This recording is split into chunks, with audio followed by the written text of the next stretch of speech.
Sauce. Hey, you like Pez?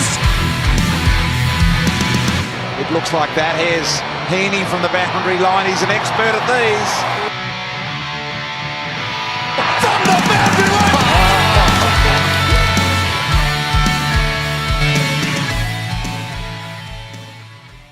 Hello and welcome to Behind the Boundary podcast. I'm your host Pez. I'm here with Sauce and we're ready to talk about some AFL. It's not long left until the 2021 AFL season, Sauce. 27 days, 19 hours, 51 minutes and 10 seconds as counting, Pez.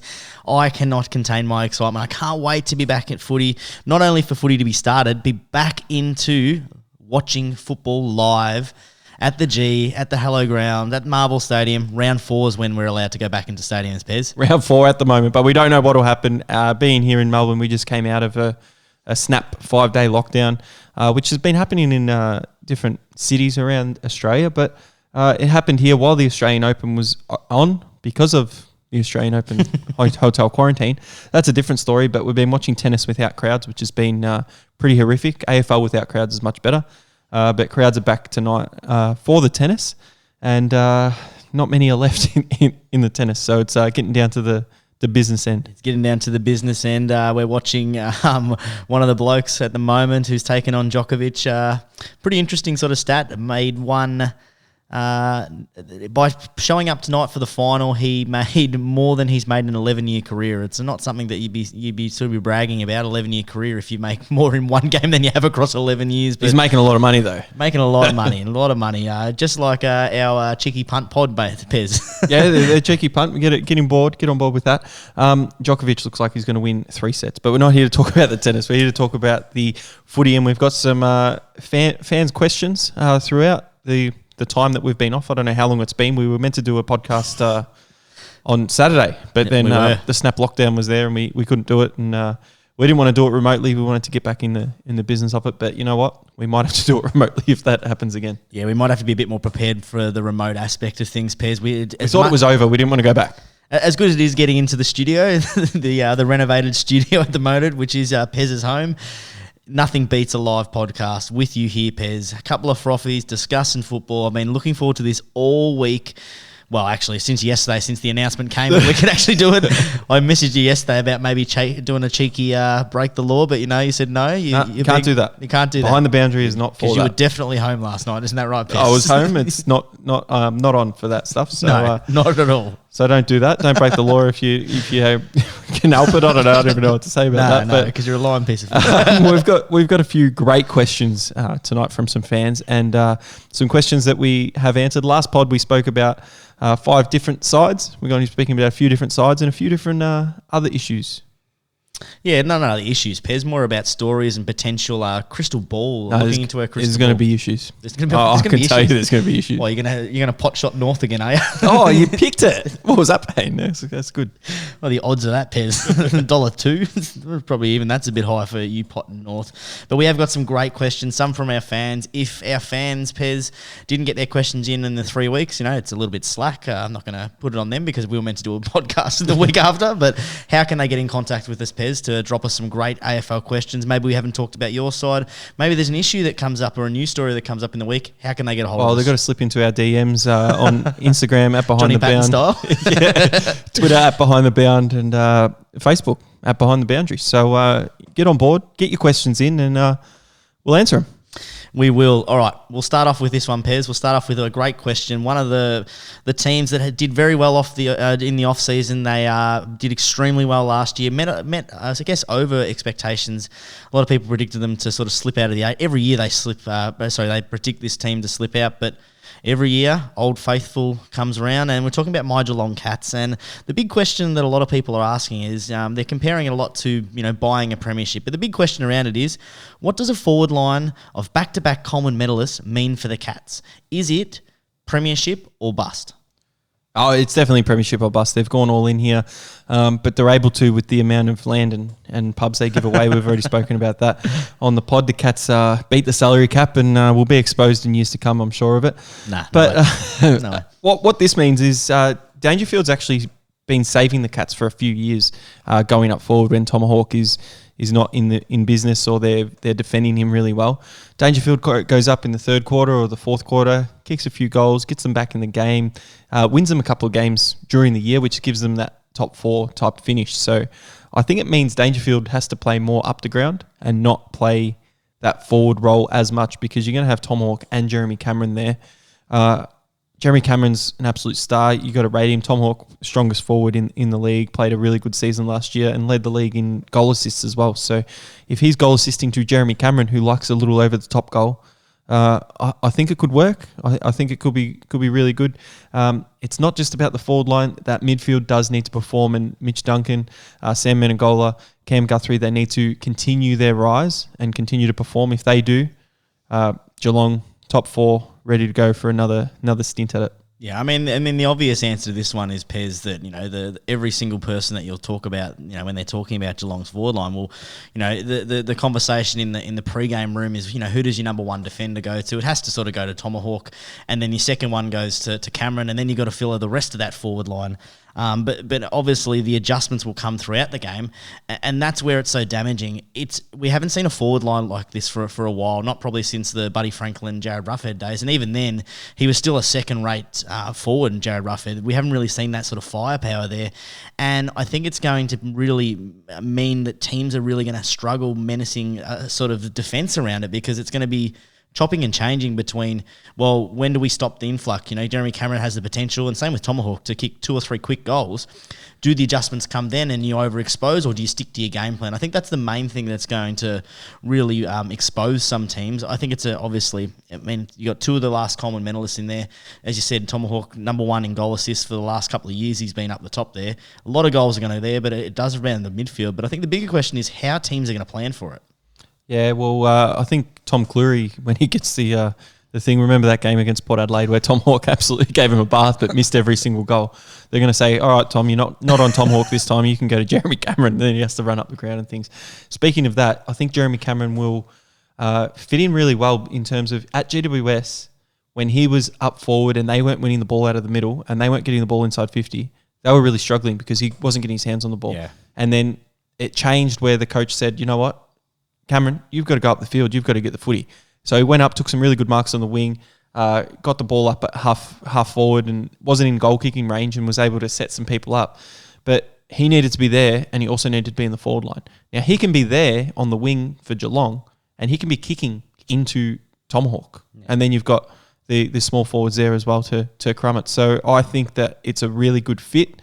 Not sure how it happened and how many pubs Jeremy got in the deal with his money, but that is besides the point, because he's there and he's ready to go. And if they win the premiership, it'll be taken off him in years to come, like Melbourne Storm. Yeah, I think that's a really good point that you mentioned, is that, you know, a lot of people said that Jeremy Cameron likes to play up the ground. I don't think that he likes to play up the ground. I think if you compare getting a couple touches, you know, anchoring your offense or kicking a couple of snags, he'd take kicking a couple of snags every day of the week. The issue was, we said this last year, especially with GWS, when they were coming out of that forward line, coming out of that back line, they weren't looking for each other. They weren't looking for the best options. They were just sort of moving the ball forward and making Jeremy Cameron work really hard to get around the ball. Not like the previous year when he was in his Coleman best and they were giving it to him, you know, right in front of him, out front, and he can kick those goals.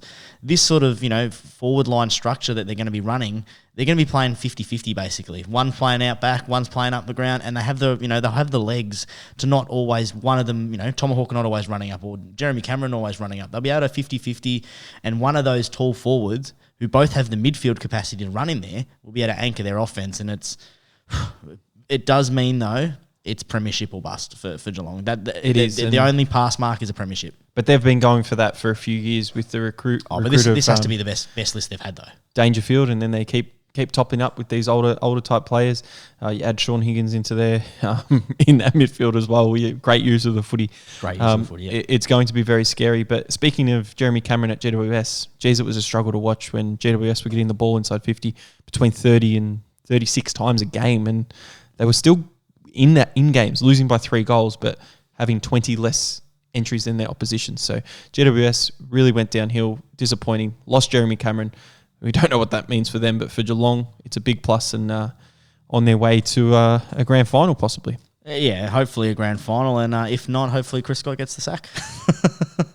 Might have something to do with the question coming up. The second question for tonight from the fans must be from Queensland. These ones from the Suns. Is this the year Gold Coast finally make a finals berth? Now we remember that year when Gary Ablett was in Brownlow form, hurt his shoulder, was out for the rest of that season, and they were on track to make the finals. He was carrying them and got injured, and that didn't happen. Now you've got Matt Rao coming back off a shoulder injury. He's been sitting on the sidelines, taking notes in his notebook, ready to go. Stuart Dew's been up and about. They've got a pretty good young list out there. They've got that some great defenders. They've got players that can kick goals as well. So are they going to be able to win enough games to make the finals, though? Are they better than 10 other teams? Yeah, and that's probably the main question, because their list is probably the most rounded list that they've had, and since their in inception into the league, they've got a really, really good core of young players like Ben King, Isaac Ranking, who was unreal in patches last year, Matt Rao. Hopefully he can get through a proper season. You've got Noah Anderson, Sam Day, David Swallow. He's one of those older sort of players, but still quite young compared to the rest of the league. You've got to have them. You got to have those sort of players. I think that they did well in the off season. They sort of picked up Oleg Markov from Richmond, who was, when he was playing, he was getting a consistent game. He'll be a great addition in there. That's the question, though, that you asked, though, Pez. Are they better than 10 other teams? I've gone through and just done a little bit of a, yes or no, whether they win or whether they win or lose those games. I get them roughly about 9 wins, and I was probably being a little bit harsh on them as well, a little bit generous against it. But 9 wins is not enough. They've got not enough. The teams that are above them, I think, that are guaranteed. You got Brisbane, Richmond, Port Adelaide, St Kilda, Geelong, Western Bulldogs. Right? There's 7 teams guaranteed. Right? That also leaves the questions with GWS, West Coast, Melbourne, and Gold Coast in that mix as well. West Coast have to make the final. They're better than Gold Coast. But that's the thing is, they're the teams in that mix, because those other teams there are guaranteed. And we saw West Coast last year had a down year. They're not going to get as many games this year in Perth. We know we're not talking about West Coast, but realistically, we are talking about those teams that are on the cusp, and I just don't think that they're better than some of those other teams. Did you say the Bulldogs are guaranteed? I think that with their midfield? Well, they're going to be playing, their midfield. You'd have to expect that they're a top 6 team, Pez. Interesting. Interesting when we get into our preview of the season episode coming up. I mean, we said this last year. We say this every year about the Bulldogs, that they should be better than they are, but they've gone again. But worst case scenario, they're still better than Gold Coast Suns. Yeah, well, that's what you got to look at. It depends who Gold Coast get at home on their fixtures, because it's a rolling fixture again in 2021. So who do they play at home and who do they play away? If they play the worst teams at home and are able to bank those wins easily, it's better for them. Obviously, they finished a lot lower last year, so they get an easier draw and things like that. But I just don't see them making the finals at this stage. Yeah, it's a real shame, because I think that they have I think last year was their best year to make the finals, because they had a very favourable fixture. They were able to play a lot of games in the hub. Their list was pretty good. If Matty Rao could have played for the whole season, it would have been interesting to see. And I think last year was probably their best year to make it, because there are a lot of teams that were really on the cusp, and when a young team playing in their home state for majority, playing teams out of their comfort zone, that would have been the year for them. Look, I don't think it's fair to judge them in 2021 off a finals berth either, because I think improvement has happened since Stuart Dew got there. I think that their players are going to mature. They're going to get used to playing the game of AFL footy, and their pass mark isn't making the finals. Their pass mark is competing in every single game and trying to take it up to those of Richmond and Geelong and staying in the game and not losing by 10 goals. So, I feel like they surpassed that last year. I feel like you've got to put... The only way to measure teams in AFL is by wins, and you've got to put a win mark on it.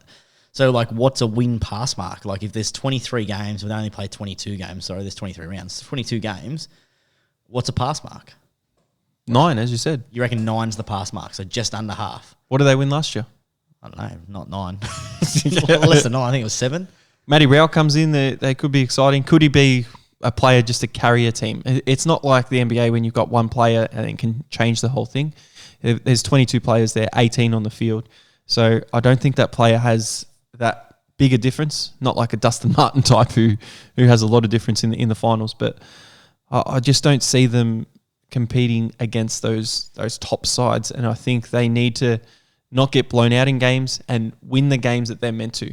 An example against Essendon last year, they were playing up on the I don't know where they were playing actually. It might have been playing at the Gold Coast in Brisbane. And they were leading at half time by 40 points. 5 goals, 40 points. And then Essendon came back and they let that happen. So those things cannot happen for this team and they need to continue to grow. And then 2022 is the year you say, hey, Stuart Dew, we're making finals this year, mate. It's on you. Yeah, so me for their pass mark, they finished 14th last year, 5 wins, 11 losses and a draw. They would have to beat the 5 teams below them. So Adelaide, they have to beat Adelaide. They have to beat North Melbourne. Sydney was improving, but I'd say they have to beat them. If they play them at home and they play them twice, they at least split that series. It's hard with Buddy. Yep. Hawthorn. Now, Hawthorn had a down year. You'd say that they're declining because of that list. I'd say that they still have to beat them. The teams that finished above them that they need to be competing against. Essendon, I think that they have to beat Essendon. Fremantle, if they play them, again, the split series, they have to split that series. 1 in Fremantle, 1 in Gold Coast. Then you get into those teams that are really pushing for the 8. You know, Carlton, GWS, Melbourne, Collingwood, Bulldogs, St Kilda. You've probably put Collingwood in that mix of declining as well. So if they play them at the Gold Coast, which they probably won't, that's got to be those wins. So for me, that's 1, 2, 3, 4, 5, 6. That's about 9 wins. So that's what they've got to get. They got 5 last year. They're going to have to improve by at least 3 wins. They only got 5. Yeah, we'll take it down to 8. If they get 8, a draw last year as well. It's a pass mark for me. But some of those games where they were in and they just capitulated, it wasn't good for them. So they did it against Geelong when Matty Rowell actually did his shoulder. They were up third quarter. By a lot, weren't they? They were up by third quarter. I think it was about 24 points, and then he did Geelong his shoulder. Came back ridiculous. And that was Selwood and Gary Ablett's milestone game. But I really like watching the Gold Coast Suns. They are my second team, and I just want them to taste success a bit. Like I feel like they've finally started to capture a roster, and they've gone about things the right way, and they're worrying about the football side of things rather than the marketing side of things. It'd be good to see them have some reward. Well, quick question without notice. Did they do it wrong when they first came out? 100%. Yeah, they got the older. I mean, did they do what wrong? Did they build a franchise wrong in terms of winning? Yes. Did they build a franchise wrong in terms of members and getting people there? We know that Gold Coast is the graveyard of football. They tried to market it. Graveyard of any sport. So they had to market it by trying to get big names. But they had to. Yeah, they could have got bigger names though. That like what GWS. They got the biggest name in football. A 2-time Brownlow medalist. Oh, he's a 1-time Brownlow medalist. Then he won his second Brownlow with them. Yeah, and Gary Ablett, that decision had to be made. But the others around him. The others around. Like the Ariskatali, Jared Brennan, those types. Yeah, the rugby player. You've got to try and get some other young talent in there to help them out. But that's the Gold Coast Suns. We know that Sauce loves the Suns. I'm not a big fan of them, but I will enjoy watching Rao play and those young up and coming players. Interesting to see where they finish in 2021. Yeah, I think they're one of the hard teams to pick. You would assume that they finish better than they did, but you just don't know with the Gold Coast Suns. They fall away. Remember, they won the first 2 games last year and they went on like an 11-game losing streak. I think they do that every year. Every year. Where they win 3 out of the first 4 or something like that. Gold Coast. Remember we were doing a football tipping comp and there's this bloke and he picked Gold Coast the first 3 weeks and we thought, this bloke's unreal. He had like 3 9s in the first week. So how are we going to beat him? Well, he finished dead last because he picked Gold Coast every week. I think we beat him by about 30-something tips in the end. And he was winning by 10 after 4 rounds. Three perfect rounds at the start. It was like that year where Gold Coast beat someone and ridiculous. he just came to the workplace we were working at then. And we were like, this guy? Geez, we thought we knew footy. This guy knows footy, and he turned out he doesn't know anything about footy. Doesn't know anything. Typical Essendon supporter. All right. A couple of my favourite questions coming up here. I'm going to switch them around, Sauce. I'm going to go with this one from the fans. What players not from the fans, from the number one fan. The number one fan constantly sends me Twitter messages about, hey, when's the next pod coming out? What's your thoughts on this? He's an absolute gun of a bloke. We're talking about at Finster. At Finster. That's like 9 A's. A few mentions Finster's got. And how he got these questions on the pod is he at Behind the Bound, and he asked us these questions. So he asked us these questions. We give our opinion and we answer. We'd love to hear Finster's opinion as well, and any other listeners that are there, if you agree or disagree with us and what your ones are. So this question, what players do you think will make All-Australian for the first time? So haven't been All-Australian before, haven't earned one of those jackets, one of those nice pristine jackets like Max Gawn shouldn't have got. Which one do you think for the first time? I don't know how you want to do this, Pez. I've got 3 players on my list. 2 of them I think one of them I think is a guaranteed. I think that he's going to take that next step. They got 2 players that I could see making a push because of what their teams are going to do, and for the electric sort of ability that they have. And I've got another bloke who I'm sort of cheating a little bit of what I've included him. My first one is Sam Walsh. I think Sam Walsh. He's a 20-year-old. He broke the record for disposals as a rookie. He backed it up, the next year winning Carlton's best and fairest. Carlton are going to get a lot more wins. He's going to get a lot more midfield time, which we saw towards the end of the season. I think he's going to be one of those star players for Carlton. They're going to get enough wins that he's going to be in that conversation. We know that Carlton, even when they're losing and they're horrible, they still get Brownlow votes. They still get noticed by the media. I think Sam Walsh is a shoo-in for an All-Australian spot. Sam Walsh, that's a big call. I don't have Sam Walsh on my list or a Carlton player. My one, I don't know who's on the top of my list, but this one, the West Coast captain, Luke Shuey, if he plays and he's fit, I think he can make a side. That's it. I just wanted to see your reaction. I don't agree because I don't. I've got a bit of a hot take about West Coast. I think West Coast are up there. Nat Nui stays fit, things like that. They've got a good firing forward line. Luke Shuey in that midfield, he gets a lot of disposals. He can go forward. He can kick goals. And if he can kick a goal a game and get those 25 touches and stay fit, I think that he can get an All-Australian berth. The problem that I have with him is just he's a great footballer, and avid football fans notice him. He just doesn't do the things that you notice, and being in Perth, and I think that for him to make the side, or any West Coast player to make the side, they need to finish top 4, because you're going to have, if you said Nick Naitanui in flying form, so he gets your ruck spot. You probably have one of those 2 forwards making the All-Australian for their goal kicking. Liam Ryan, maybe he made it last year. There's 3.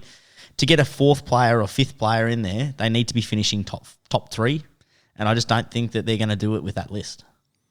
With that list, that's the thing. I think Luke Shuey, as the West Coast captain, and how he actually plays the game and can get noticed, he's earned stripes over the last few years. Injuries have kind of shut him down a little bit, but if he stays on the park for a full season, West Coast finish in the top 8, I think he's I think he's definitely in the 40, and I think he's got a chance to get in that top 22, because Elliot Yeo is not going to start the season, and he really needs to step up if his side wants to make anything of this. It's really interesting, because I think when I look at an All-Australian, I'm looking at the people, if I was planning for West Coast, I wouldn't plan for Shuey.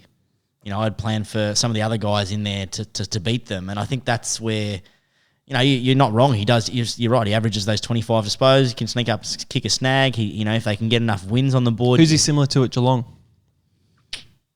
Probably Guthrie. Oh, probably not. Probably Mitchie Duncan. Probably Mitchie Duncan sneaks up, kicks a goal, averages 22. See, Mitch Duncan's a little bit different to Shuey. I think Shuey's a bit of more of an inside midfielder, not an outside runner. And I think Mitch Duncan, who's next on my list to make the All-Australian side for the first time. Who do you think he's compared to at Geelong? I think not so much in his early days, but now inside. Joel Selwood. Yeah, see, but Joel Selwood doesn't go down and kick those goals. I was averaging from the disposals and the notice point. Mitch Duncan gets those disposals, does those 1%ers, which Luke Shuey does. He's a leader of the team. Leaks down forward, kicks a couple of snags. And he's probably about the same boat as what you're going to say here. He's in a team that's full of superstars that are going to get the nod before him. Mitch Duncan, yeah, I think so. I think there's other players, if we're going to go straight to Mitch Duncan, because he's on my list as well. He's on my list. I think if he has a season that's as stellar as it was last year, he deserves it. And I think it's kind of like with Brownlow voting, and players don't get the votes because they haven't been noticed by the umpires, and then the media hypes them up, and then the umpires kind of go, "Oh, that guy, we better give him a vote." Oh yeah, he played really well. It's that second season thing, that 5 years where the Brownlow keep getting won by the person who should have won the year before. But I think, and I know they talk about this a lot in the NBA in terms of all-star selection, is teams at the top, you expect them to get more players. Now, if Geelong are going to be at the top, which everyone predicts, you're going to have, on reputation alone, Dangerfield, Cameron probably makes it, Hawkins, and then you've probably got another 2 spots. Now, Menegola, who I've got on my list, probably should have made it last year. If he does the same sort of thing, he has to get noticed. So there's your 4. Then you're going to have A defender like a Stewart or a... well, the last couple of years, Blitzars has made it and Stewart's made it. Like, there's a lot of players ahead of him. That's my only problem with Mitch Duncan because... So you're looking at numbers, like numbers of players in the team. Mitch Duncan's done this for the last 5 years. Had those numbers. They're consistent. He would need to have a breakout. He would need to... I think that was his breakout year last year. But in terms of goals. In terms of goals as well as possessions, he would need to bump that up to an average of 30 plus and a goal in order for him to make it above. Like last year, I don't know if Dangerfield probably should have made it last year in his role. And because he made it as a forward, definitely should have made it as a forward. But that's a different discussion. Know about that. But do you know what I mean? Like, I just think that Geelong would have to be unbeaten up into the All-Australian to get 6 or 7 All-Australian nominees. Well, that's what the selectors are going to look at, aren't they? They're going to look at, we can't give them that because then Geelong have 6 and the numbers don't look good because I think that's what they do with the lesser teams. Some of them 100%. get 0 and some of them Sam Walsh is a lock. We've got to give them 1. Who's their best player?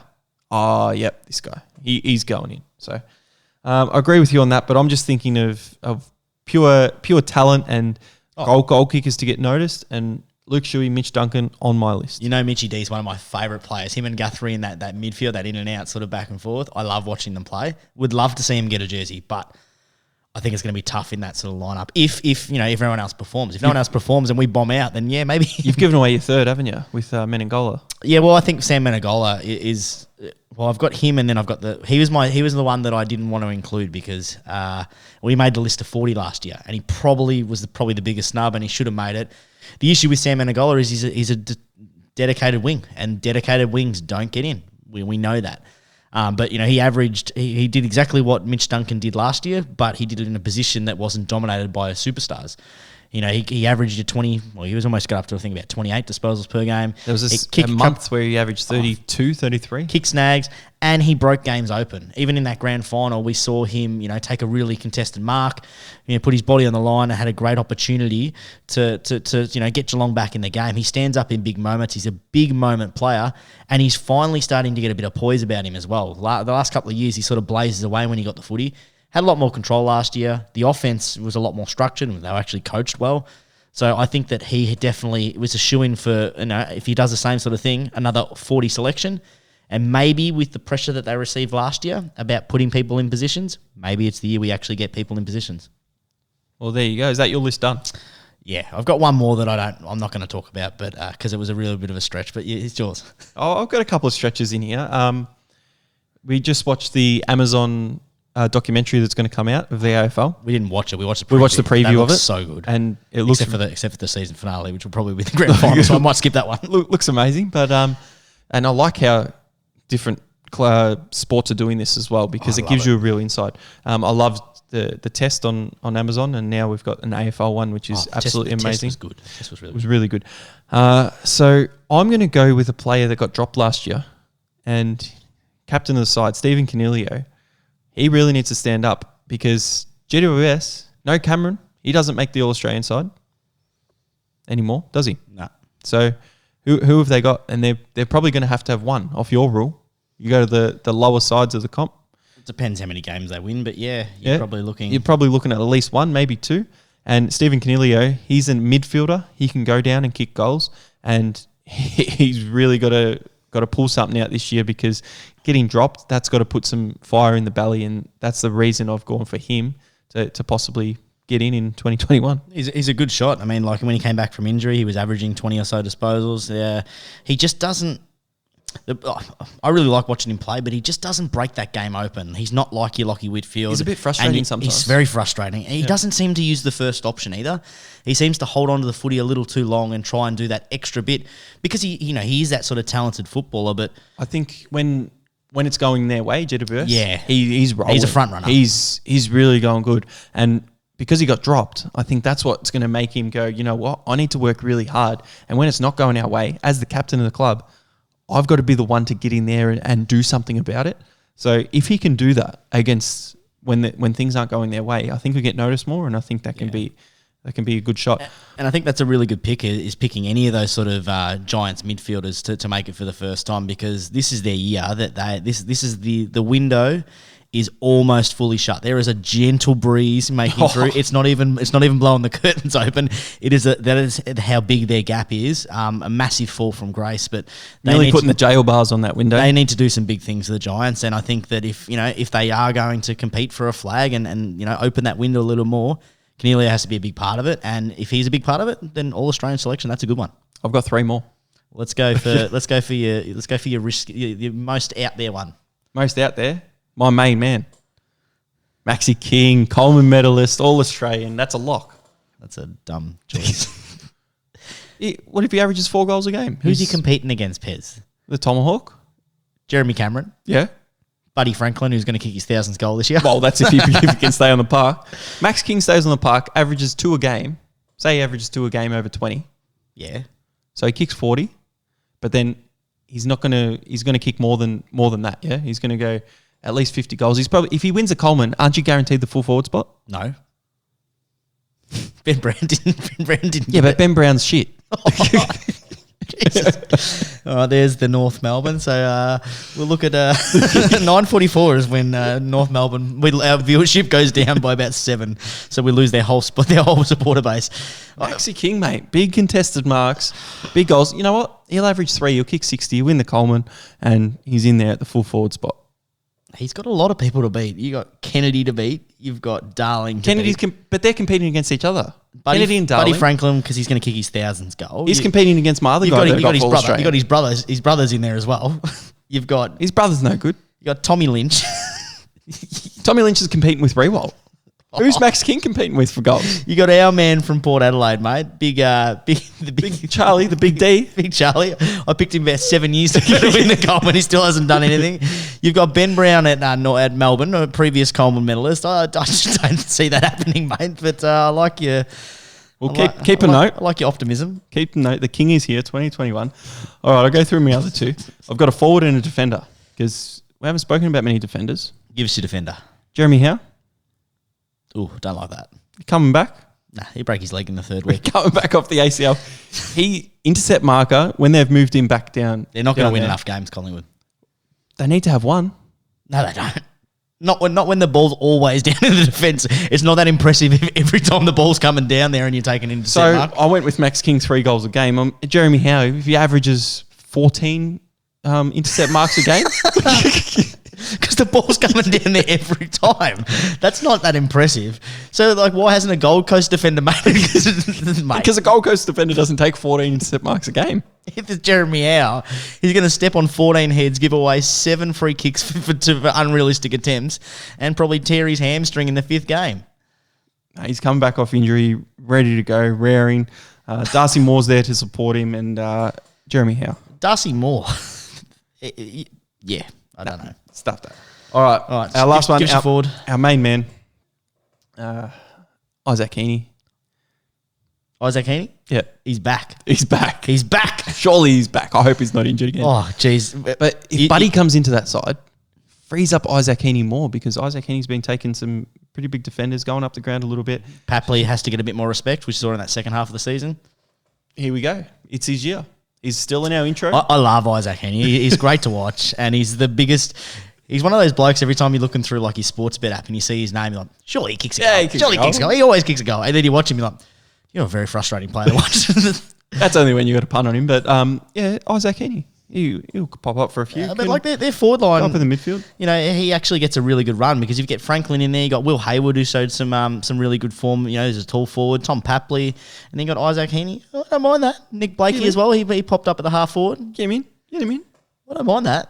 Sydney needed to win a lot of games over there. No. The rule of the crap teams have to have one. Oh, but surely they get someone else in there. Buddy's not going to play enough games. Josh Kennedy's too old. Yeah, their list isn't great, is it? I'm just trying to think of their midfield who might get... Parker, maybe? Is Parker still playing? Yeah, Parker. Jake Lloyd, he might get a couple. Jake Lloyd will probably get it because he'll kick it in 45 times a game. Our man, Ollie Forrant. Yeah, all right. Enough about Sydney there. Isaac Heaney, get around him. I don't know if we'll remember about the All-Australians, but we should try and look back at that and see if any of them make it. That'd be fun. That would be fun. Sam Walsh, mate, guaranteed lock. And I said I put that question at the top because it wasn't the best question. It's a Can great you believe we've got a better question than that? This is a great question. I love this next question, and from Finstar as well. It's back-to-back bombs. He's dropped it. It's about the coaches, Sauce. It's all about the coaches. And this is one of your pet hates about coach. You just think coaches shouldn't exist. The game would be better if there was no coaches. You know what? It probably would be. No, it wouldn't be. Geelong's been doing that for 3 years. It's been no good. Not good for them, good for everyone else. So this is the question. What coaches do you think are in the hot seat if their teams don't perform this year? And by hot seat, we mean you're getting the sack. Not only have I got 2 coaches that are going to in the hot seat, I can give you the rounds that they're going to get the sack. One of them's going to get the sack. Oh, here we go. Round 5. Is it Jeremy Howe pulling his hamstring in round 5? So he pulls his hamstring and Nathan Buckley gets a sack. Same round. Nathan Buckley versus Leon Cameron is my 2 coaches in the hot seat. And whoever loses gets a sack because not in round 5. They will be starting the season 0-5. Which both teams, Yep. both sides. So Nathan Buckley, 9 years, had a decent sort of winning percentage at 55%. Their club is in turmoil. They are looking for scapegoats. We've seen that already. Their opening 5 games are the Dogs. Win. They'll probably lose that. Carlton. Win. They'll lose that. Brisbane. Loss. They play GWS in GWS. Wait, what? I thought they played... Oh, sorry, they play West Coast. Yeah, it's a loss. And then GWS in round 5. In GWS. And then GWS start 0-4 as well. Yep. Because they play the Saints. Hey, we're going to win. And Max King kicks 6. Yep. Fremantle in Fremantle. That's how poor... that one's a bit 50-50. Melbourne in Melbourne. And then... That's a win. No. GWS are going to be struggling, mate. GWS are going to be flying. Nope. They're done. So it's between Leon Cameron and Nathan Buckley. My other one, which you're not going to like at all, really left field, Adam Simpson. I did have a look at him. I think Adam Simpson really is in the hot seat. I was sort of taking the piss the first time with Nathan Buckley and Leon Cameron because I didn't like their opening sort of games. I think it's too soon. I think that last year's hub life really masked the bigger problem. I think there was a lot more issues going on in West Coast than meets the eye. I don't like their opening couple of rounds. They play the Suns, Dogs, Port, Saints. Right, that's 4 potential losses. The Suns, they beat them last year, and then Gold Coast again. They've got to be winning games. They're going to get less games in West Coast, so they're not going to get those guaranteed 10 games where they're going to win. They're going to get less games in there. We know that because of the hub last year. Is that actually going to happen though? Has to happen. Has to. Is that actually though? Oh, they have to get half their games at home. Why? They got like 90% last year at West Coast. They played at the hub for the first 6 rounds. Oh, and did they not suck about it? Then they got the last 7 rounds. But the thing is that they can't win away. And that problem was magnified last year by the hub life. I just think that 7 years, you're saying it's too soon. He's been there for 7 years. 2018 grand final, mate. That premiership medal saves him. It's too soon from a premiership to go. I just don't think it is. I think, and the Perth media are brutal. Ruthless. Yep. And if he has a slow start, and if they start dropping games, look, if they finish bottom 4, anyone's in trouble. Oh, yeah? Of course, but I think that he's in trouble early because I think the expectation for them, as you said, we just all expect them to be top 4, and I think midway through the season they're going to be struggling for the 8.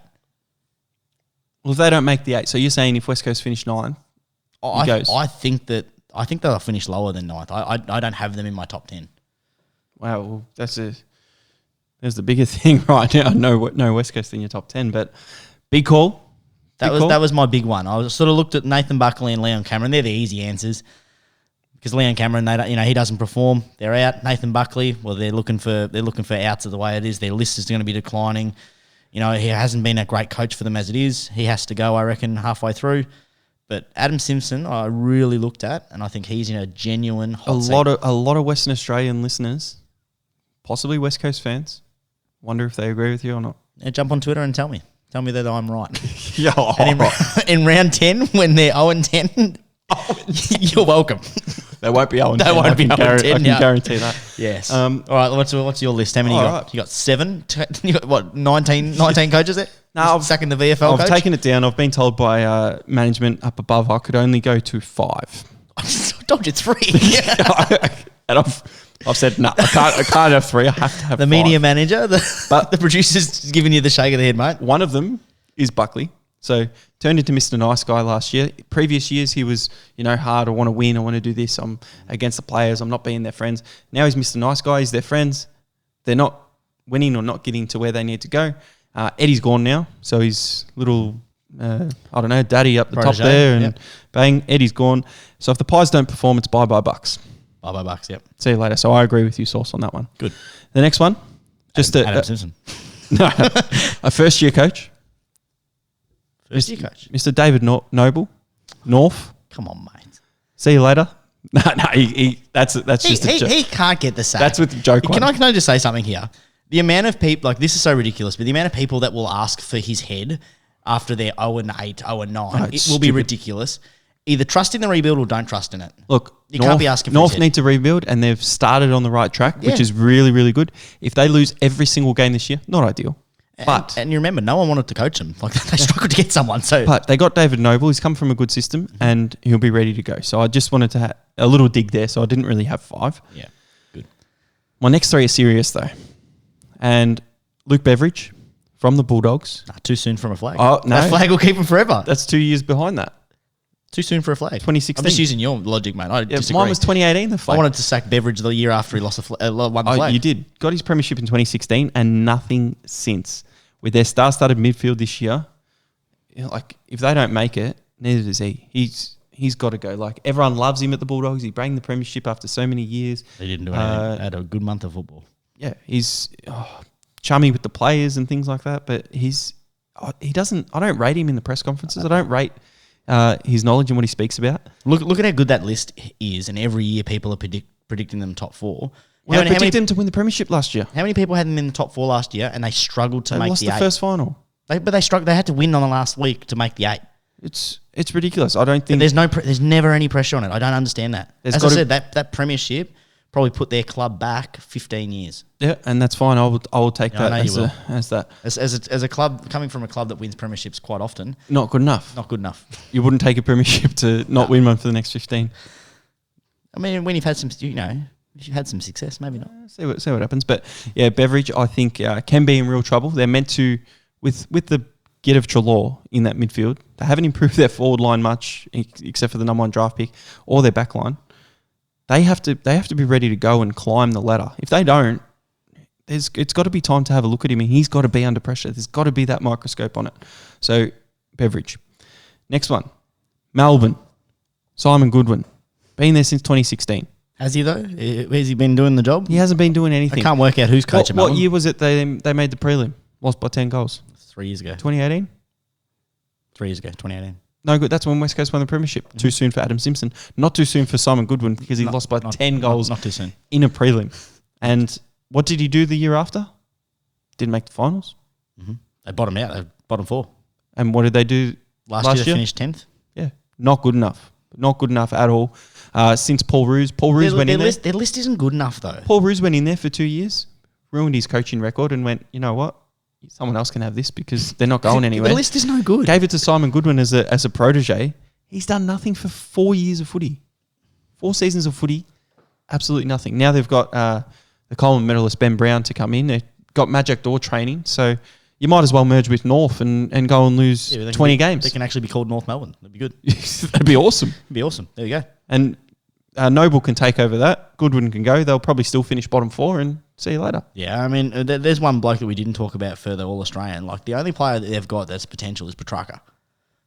Yeah, that is true. Other than that, their list is not that good. We're still, hanging on those coattails of 3 years ago when they had a dream fixture and they snuck a couple of games that they won and they rode on a high of a good month of football leading into finals. They flogged Geelong and they went over to Perth and they haven't recovered from that. 3 years later, they're still recovering. You know what the worst thing about Petrarca is?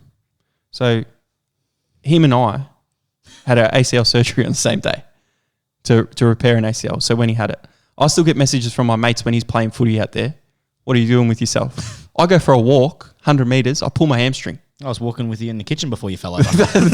So that's what happens to me. And he was playing footy, and you know where I was? Mm-hmm. I was still on a bed with bloody bandages. And It's the everything. worst thing. I remember when I had my ankle reconstruction, the same time as Buddy Franklin, and I was 18 months away from playing sport. And I think he was up that same, 6 weeks later.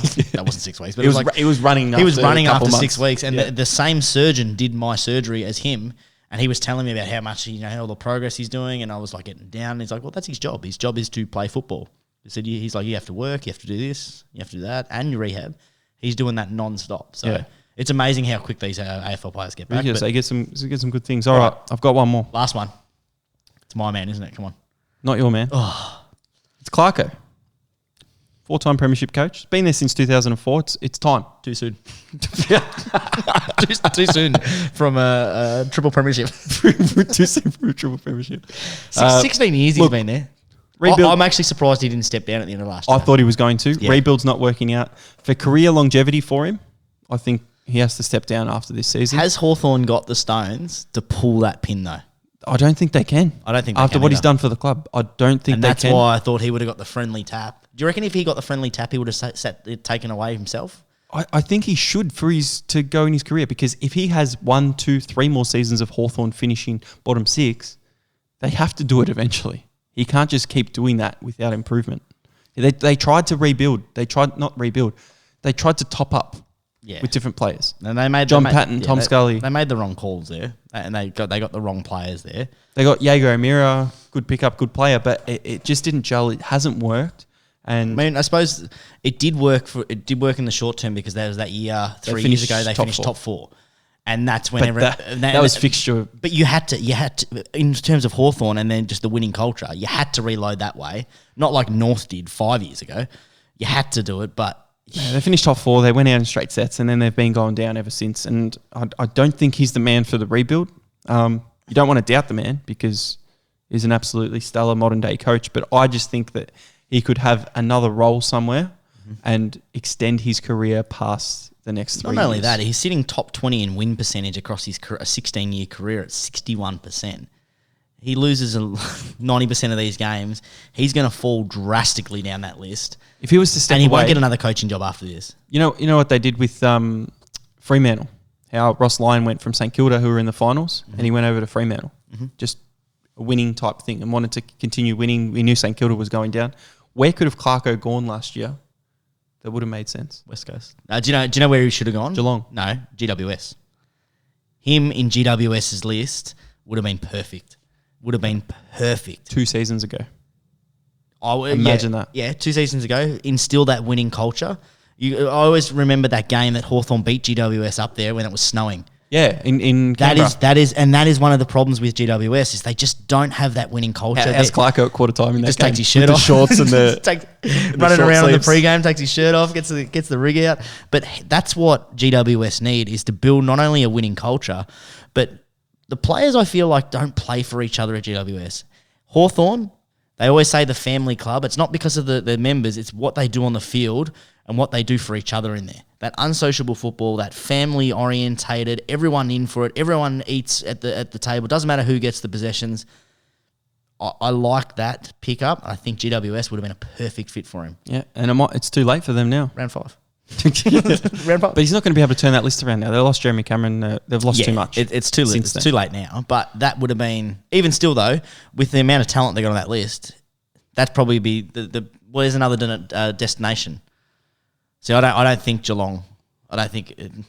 I'm just trying to think of teams at the top where he could go. gotta be obviously like- Richmond aren't going to. No, but they're not sacking You've their got to look coach. at the coach as well. So Chris Scott was one that Doggies? could have been. I don't think the Doggies list is ready. Saints? Your man? We've already got the rat. Well, I got a question for you. So if Brisbane don't win a final again this year, third year, their window, he would be perfect for that list. If Brisbane don't win a final, I don't think they're sacking Fagan anytime soon. It's too soon. Well, Port Adelaide? Too soon. Haven't won a premiership. Yeah. Ken Hinkley's actually put his foot in it in the preseason I saw he has, because he yeah. said, you know what, we're ready to go for a premiership. Yeah. They don't finish top 4. Don't finish top 4. They have to finish You top have to 2. go. Top 2. You have to. If you don't make the grand final, They finished first last year. look. If you don't make a prelim, he's out. He's out the door. So is Clarko going to Port Adelaide? I wouldn't see it happening. I don't think it would. But if he wants to continue his coaching career, he's got to do something next season. They're the teams. GWS, Geelong if they lose, I guess. Brisbane if they lose, I guess. Doggies, I don't think the list is good enough. West Coast. There it is. West Coast. West Coast, he'd be good on West Coast. That list is pretty established. That's the one. But, Yeah. you know, Round five. they're getting pretty... they're getting pretty old at the moment. So like Josh Kennedy from that Christian trade He'd be able to earlier get him 2 years. 2 more years up the top. And then move on to, by then, North Melbourne should be ready and he'll jump into that. Just go to Fremantle. Yeah, Fremantle will be ready by then. And then after Fremantle, just you come back to Gold go to Coast? Tasmania that he loves from Hawthorn. Nah, because that's North Melbourne. Yeah. But they're never going to be ready, that club. All right, so 10:03 was the second dig, so 17 minutes later. We've been having digs about them. We have digs on them all the time, but that's our show for tonight, Sauce. And great discussions. I love those questions from the fans that get us up and about and get us fired up, disagreeing with each other. We'd love to hear the input from the fans. Twitter @BehindTheBound, Instagram @BehindTheBound, and Behind the Boundary podcast on Facebook. Yeah, I just wanted to mention the Adelaide Crows. I don't want to talk about them or anything, but the only team that we didn't actually mention throughout this whole show, so Adelaide Crows. Thanks, Adelaide. Good luck. The only team we didn't mention, I just looked through that whole thing. It was like, yeah, we mentioned them. They got a bit of a good clip in the preview on Amazon where Rory Sloane breaks his thumb and he goes under the knife. The coach is walking with him. So, yeah, well done, Adelaide. The conversation there is just like, oh, mate, it was me. It's just a thumb. I would have chopped it off. Yeah. Good bloke. Great bloke. Good bloke, ready to go. So there you go, Adelaide fans. We were able to fit you in, which well was done good. to you, Pez. We talked about every club this podcast in 50 minutes, every club. It's only been 50 minutes, has it? Oh, it feels like longer. It's been too long, Pez. We can keep going, but you're still going through the rest of your blast. I've got more coaches. I was only allowed 5. I've got the other more. 21 players from St Kilda, isn't it? All right. Love talking about the footy, Sauce. Back with you. Make sure you take all our equipment in case we go to lockdown again we have to do it remotely. We'll do a podcast, not promising anything, but this is 27 days before the footy.